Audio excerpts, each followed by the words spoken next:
Cellou Dalein Diallo, principal opposant guinéen, ex-premier ministre et candidat malheureux à la présidentielle. On fera le point de la situation politique dans le pays, situation toujours tendue à un an de la présidentielle.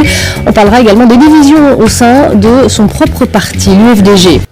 Et on va s'arrêter à présent sur la situation politique en Guinée avec notre invité Cellou Dalein Diallo.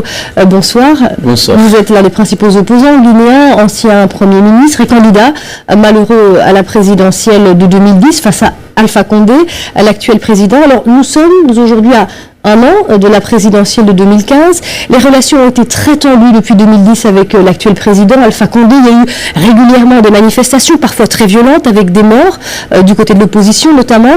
Où en sont vos relations avec Alpha Condé aujourd'hui? Bon, elles n'ont pas particulièrement évolué. C'est évident que nous avons accepté de participer aux élections législatives. Nous avons décidé de siéger à l'Assemblée nationale, mais pour le moment, il n'y a pas de relation particulière entre le président de la République et l'opposition, et le chef de file de l'opposition en particulier. Mais quand vous êtes-vous parlé pour la dernière fois, par exemple?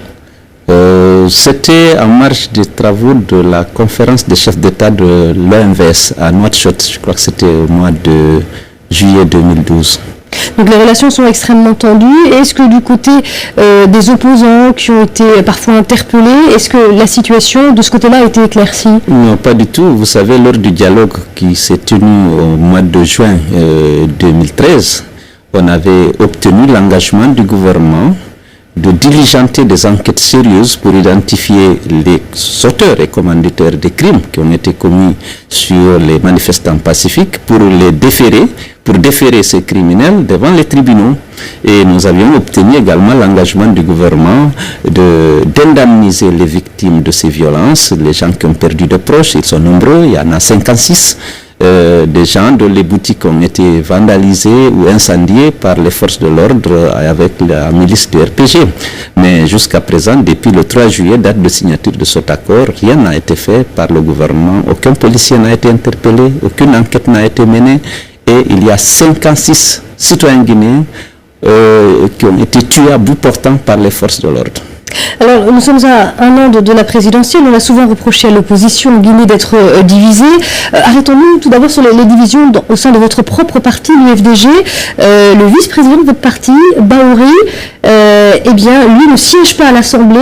Donc, il contredit en quelque sorte la position officielle du parti. Pourtant, il n'a toujours pas été exclu. Est-ce que ça fait pas désordre? Est-ce que ça montre pas une opposition affaiblie et divisée? Non, pas du tout, parce qu'au niveau de l'UFDG, le parti reste la première force politique du pays. Je viens de l'intérieur. Il n'y a pas de division. Il y a des divergences avec M. Bahouri qui se déclare être président de l'opposition extra-parlementaire. Mais en agissant ainsi, en attaquant toutes les décisions du parti, en attaquant le président du parti, il s'exclut lui-même puisqu'il ne veut pas participer ni au débat, ni aux prises de décision. Donc vous allez l'exclure de votre propre parti? C'est lui qui s'exclut en se proclamant président de l'opposition extra-parlementaire alors que l'UFDG est un parti qui est au Parlement et il occupe même poste de vice-président à l'Assemblée nationale. Elle dispose de 37 sièges et elle participe au débat. L'UFDG fait partie de l'opposition parlementaire, même si l'UFDG continuera de mener le combat en usant de tous les droits qui lui sont reconnus par la Constitution, y compris, si nécessaire, les manifestations pacifiques. Donc, vous avez encore un an avant la présidentielle pour vous organiser au sein de cette opposition. Est-ce que vous réussirez à choisir un seul candidat, par exemple entre vous-même ou encore un autre ancien Premier ministre, Sidya Touré? Écoutez, on n'a pas discuté de ça au sein de l'opposition. Je n'ai jamais discuté de cette question avec un collègue de l'opposition. On verra si c'est opportun, si c'est utile, on essaiera. C'est un exercice difficile, vous le savez, hein. C'est facile d'accepter le principe, mais quel est le candidat qui sera le mieux placé? Bon, ça ne veut pas dire qu'on ne va pas essayer d'en discuter et de voir si c'est possible, et en ce moment, on le ferait. Merci beaucoup, Cellou Dalein Diallo, d'avoir été notre invité dans ce journal de l'Afrique sur France 24. Merci.